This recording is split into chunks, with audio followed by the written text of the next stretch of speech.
ఇదంతా మాయా, నేను ఎక్కడికో వెళ్ళిపోతాను అనేటటువంటి ఆత్రం ఏదైతే ఉందో దాన్ని పక్కన పెట్టి ఈ ప్రపంచాన్ని నేను ఏ విధంగా, ఈ నియో ప్లాటోనిస్టిక్ ఎస్కేపిజంను విడిచిపెట్టి ఏ విధంగా నేను ఈ ప్రపంచానికి ఆశీర్వాదకరంగా మారాలి, ఇక్కడున్నటువంటి సంబంధాలపైన ఫోకస్.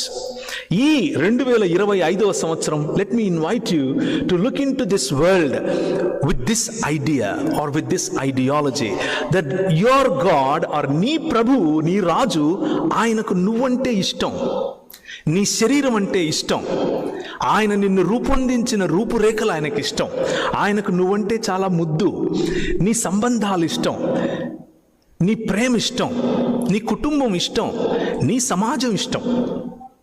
ఆయన చేసినటువంటి ఈ భూమి ఆకాశములు అనే సృష్టిని ఆయన మంచిది మంచిది మంచిది అన్నాడు. అందులో నిన్ను చాలా మంచిదిగా ఉంచాడు, మహిమతో నిన్ను ఆయన అలంకరించాడు.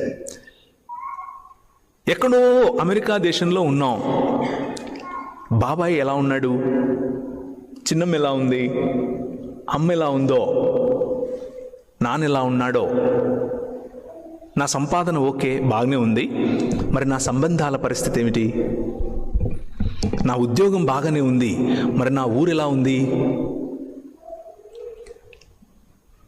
నా ఇక్కడ సిటిజన్షిప్ బాగానే ఉంది, మరి అక్కడ ఉన్నటువంటి నా బాధ్యతలు ఏమయ్యాయి? Let this 2025 be a invitation to you to live a global citizen's life.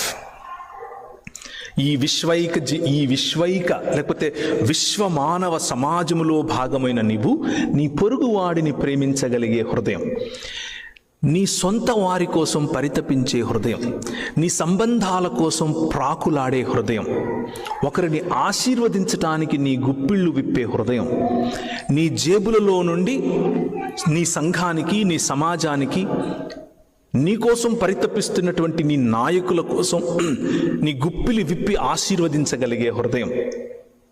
ఇదంతా కాదు, నేను ఎక్కడికో వెళ్ళిపోవాలి అన్న మతపరమైన ఆలోచనను, నియో ప్లాటోనిస్టిక్ ఐడియాలజీని విడిచిపెట్టి ఇక్కడ పెట్టుబడి పెట్టేటటువంటి ఆలోచన, నీ పొరుగు వాడిపైన పెట్టుబడి, నీ సొంత వాడిపైన పెట్టుబడి. నేను ఒకరికి ఒక 11 సంవత్సరాలు ఏమీ లేనప్పుడు, ఏ ఉద్యోగం లేనప్పుడు నేను పట్టుకొచ్చి ఉద్యోగం ఇచ్చి పెంచి పెద్ద చేసి ఆయన రక్షింపబడిన సమయం నుంచి కూడా ఆయనకు తోడుగా ఉంటూ నిలబెట్టి నా కంపెనీలో కొంచెం షేర్ ఇచ్చి ఆయన నిలబెడితే ఒకానొక రోజు ఏం జరిగింది అని అంటే, ఆల్ ఆఫ్ ఎ సడన్ నాకు తెలియకుండా నా క్లయింట్ దగ్గర he went and joined, started working, and that hurted my business a lot.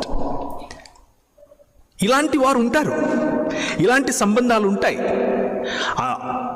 కానీ that doesn't give me any warranty to hate him.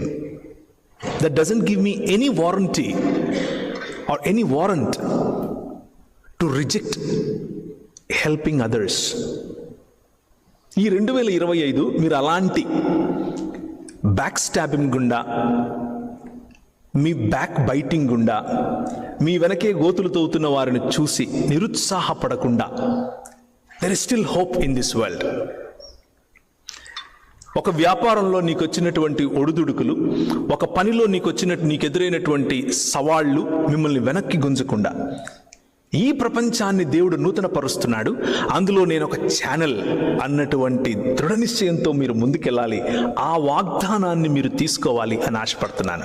Because ఎందుకు అనంటే, నిన్నటి నుంచి మనం చూస్తున్నట్టుగా he is making everything new. ఆయన అన్నిటినీ, సమస్తాన్ని నూతన పరుస్తున్నాడు. అందులో నువ్వు ఉన్నావు, నీ వ్యాపారం ఉంది, నీ ఉద్యోగం ఉంది, నీ అమెరికా డ్రీమ్ ఉంది, నీ ఇండియా రూట్స్ ఉన్నాయి, ఎవ్రీథింగ్ ఈజ్ దేర్. ప్రతి ఒక్కటిని ఆయన నూతన పరుస్తున్నాడు. ఇది 2వ గుదిబండ. 3వ గుదిబండ బాధ్యత లేని భక్తి. మొదటిది మతపరమైనటువంటి ఆలోచన విధానం, 2వది ఎక్కడికో వెళ్ళిపోవాలన్న ఆత్రం, 3వది బాధ్యత లేని భక్తి. కొన్నిసార్లు మనం నమ్ముకున్నటువంటి, మనం చేస్తున్నటువంటి భక్తి మనల్ని వాగ్దానాలు తీసుకోకుండా చేస్తుంది.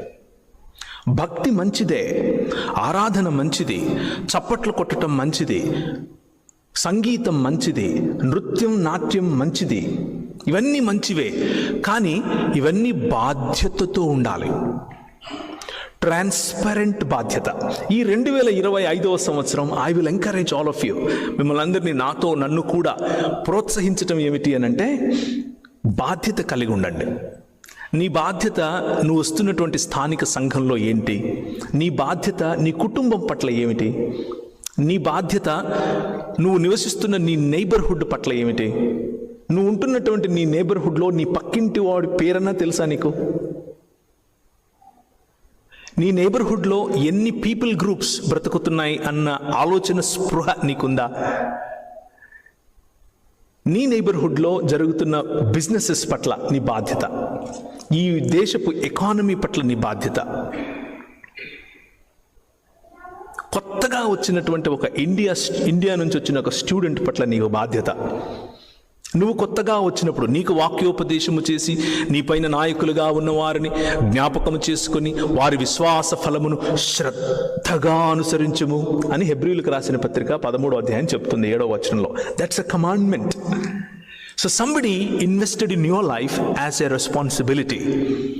Would you like to take a commitment? Or ఈ గుదిబండ, నాకు బాధ్యత లేదు, నాకు భక్తి ఉంటే చాలు, వస్తాను 10 సార్లు బైబిల్ చదువుతాను, చప్పట్లు కొడతాను, నేను పాటలు పాడతాను, ఇంటికి వెళ్ళిపోతాను అన్నటువంటి జీవితం నుంచి బాధ్యతాపరమైన జీవితం. Would you like to take a commitment like that? ఈ 3 గుదిబండలు విడిచిపెడితే there are 3 commitments that you need to take tonight, this morning. 3 commitments మీరు తీసుకోవాలి. నేను తీసుకోవాలని అనుకుంటున్నాను. ఇది నాకు ఉపయోగపడింది. ఈ రిలీజియస్ మైండ్ సెట్ను విడిచిపెడితే మొట్టమొదటిగా మీరు తీసుకోవాల్సినటువంటి కమిట్మెంట్ ఆర్ కాలింగ్ ఏమిటి అని అంటే, కాల్ టు పార్టిసిపేట్ ఇన్ లేకపోతే సత్యవాక్ ప్రత్యక్షత అని దీన్ని పిలుస్తాను నేను. Commitment to the revolution of truth of God. మీ చేతిలో ఉన్న 66 పుస్తకాలు ఉన్నటువంటి బైబిల్ గ్రంథం ఒకసారి ఎత్తి చూపిస్తారా? మీ దగ్గర ఉంటే, ఫోన్స్ ఉంటే ఫోన్స్ చూపించండి, పర్లేదు. Commitment to this book, commitment to the truth that this book brings in your life. మీతోనే కాదు, ఒక్కసారి నేను ఒక ఫ్లాష్ బ్యాక్కు వెళ్తాను. మీ కళ్ళ ముందు ఇలా ఇలా ఇలా గింగిరాలు తిరగాలి. పాత రోజుల్లో విఠలాచార్య సినిమా టైప్లో 60 సంవత్సరాలు కట్ చేస్తే, లేకపోతే ఒక 70 సంవత్సరాలు కట్ చేస్తే, మనలో అనేకులు తెలుగు రాష్ట్రాల నుంచి వచ్చారు. తెలుగు రాష్ట్రాల నుంచి వచ్చినటువంటి మనము లూథరన్ సంఘాలు, అలాగే బ్యాప్టిస్ట్ సంఘాలు, అలాగే మెథడిస్ట్ సంఘాలు, అలాగే యాంగ్లికన్ సంఘాలు, ఎస్పీసీకే వారు, ఎస్పీజీ వారు, ఈ 66 పుస్తకాలు ఉన్నటువంటి బైబిల్ గ్రంథము యొక్క దేవుని ముఖకాంతిని ఏ విధంగా మన మధ్యకు తీసుకొచ్చారు అనంటే, బాధ్యత కలిగి తీసుకొచ్చారు. నువ్వు చస్తే పరలోకం పోతావా, నరకం పోతావా అనేటటువంటి ప్రశ్న దగ్గర ఆగకుండా నీ జీవితాన్ని ఎలా బాగు చేయాలి అన్న ఆలోచన. అలెగ్జాండర్ డఫ్ మన దేశానికి వచ్చినప్పుడు హీ ఇన్ఫ్లుయెన్స్డ్ లార్డ్ మెకాలే అనేటటువంటి ఒక వ్యక్తిని ఇన్ఫ్లుయెన్స్ చేయటం కారణం చేత ఈరోజు మీరు ఇక్కడ అమెరికాలో ఉన్నారు. ద రీజన్ ఈరోజు మీరు అమెరికాలో ఉండి వ్యాపారం చేయగలిగి, ఉద్యోగం చేయగలిగి, H1Bలు తెచ్చుకుని, GCలు తెచ్చుకుని సిటిజన్స్ అవుతున్నారు అని అంటే, the only reason is Alexander Duff, a missionary to India. ఆయన వచ్చి లార్డ్ మెకాలేని ప్రభావితం చేసి అందరికీ చదువు, అందరికీ విద్య, ఆ విద్య ఆంగ్ల భాషలో ఉండాలి అన్నటువంటి ఒక చట్టాన్ని చేశాడు. It is not just some preaching, teaching, but it is influencing law makers, influencing the influencers. ఆ పని, ఈ 66 పుస్తకాలు ఉన్నటువంటి బైబిల్ గ్రంథము యొక్క నవీనీకరణ, నూతన పరచటం అనేటటువంటి పనిలో అలెగ్జాండర్ డఫ్ పాల్గొన్నాడు. కాబట్టి ఈరోజు మీరు ఇక్కడ ఉన్నారు. ఇంకొక ఉదాహరణ, రాజమండ్రి ప్రాంతంలో వరదలు వస్తే కొట్టుకుపోయేటటువంటి గ్రామాలు కొన్ని వందలు, కొన్ని వేల సంఖ్యలో, లక్షల సంఖ్యలో ప్రజలు చనిపోయారు. ఆ సమయంలో గుర్రం వేసుకొని తిరిగినటువంటి ఒక సాధారణమైన బ్రిటిష్ జనరల్, ఆ జనరల్ ఆయనకు బాధ్యత ఏమిటి అనంటే, ఈ భూమిని తెలుగు ప్రజలను ఆయన ప్రేమించి ఆయన అన్నాడు, ఒక క్రైస్తవునిగా నా కాళ్ళ క్రింద ఇంత మంచి నీరు కొట్టుకొని పోవటమే కాకుండా ఇన్ని గ్రామాలను తీసుకెళ్ళిపోతూ ఉంటే నేను ఎలా గుండె మీద చేసుకుని నిద్రపోవాలి అని ఆలోచించి పైన బంగాల్ ప్రాంతం నుంచి కింద మెడ్రాస్ వరకు ఆయన గుర్రం మీద తిరిగి పల్లం ఎలా ఉంది, నీళ్ళు ఎలా వస్తున్నాయి అన్న స్టడీ చేసిన తర్వాత ధవళేశ్వరం దగ్గర ఒక బ్యారేజ్ కట్టాడు. దాని కారణంగా వరద బాధితులు అయినటువంటి తూర్పు మరియు పశ్చిమ గోదావరి జిల్లా వాళ్ళు ఈరోజు ఆ మట్టి తీసుకుని వెళ్ళి ఏ ల్యాబొరేటరీలో ఇచ్చినా కానీ భారతదేశంలో ఉండేటటువంటి అతి సుభిక్షమైన, అతి సారవంతమైన, అతి శ్రేష్టమైన నేలగా చెప్తారు. కారణం ఏంటి అంటే ఒక్క మనిషి చూసిన విజన్. ఆ విజన్ ఏంటి అని అంటే I love my people, I love Telugu people. That's the reason మీరు విడిచి వచ్చినటువంటి మీ కుటుంబాలు సుభిక్షంగా ఉన్నాయి. ఇంకొక ఎగ్జాంపుల్ చెప్తాను. గుంటూరు కూగ్లర్ హాస్పిటల్గా, గుంటూరు కూగ్లర్ హాస్పిటల్ కట్టింది ఎవరో మీకు ఎవరికైనా తెలుసా? ఏలూరులో ఉన్నటువంటి రాయ్ బహదూర్ గారు. ఎలా జరిగింది అని అంటే, ఈ దేశం నుంచి తెలుగు ప్రజలంటే నాకు ఇష్టం, నేను వెళ్ళి పరిచర్య చేస్తాను, నవీకరించే దేవునితో కలిసి పనిచేయటం కోసం నేను వెళతాను అని ఒక ఆమె ప్రార్థన చేసుకుంటూ ఉంటే అప్లై చేస్తే ఆ ఏజెన్సీ వాళ్ళు అన్నారు, లేదు మా దగ్గర డాక్టర్గా పనిచేయటానికి మేము అంత శాలరీలు ఇవ్వలేము, నువ్వు డాక్టర్ అని అంటే ఈమన్నది, డాక్టర్ కాకపోయినా పర్వాలేదు, నేను టీచర్గా వస్తాను. ఆ రోజుల్లో జనానా మిషన్ అని ఒకటి ఉండేది లూథరన్ సంఘాల్లో. జనానా మిషన్ ఏం చేస్తుంది అని అంటే, ఉన్నత వర్గాలకు చెందినటువంటి స్త్రీలు బయటికి రారు కాబట్టి వారి ఇళ్లలోకి వెళ్ళి వాళ్ళకి చదువు చెప్పేది.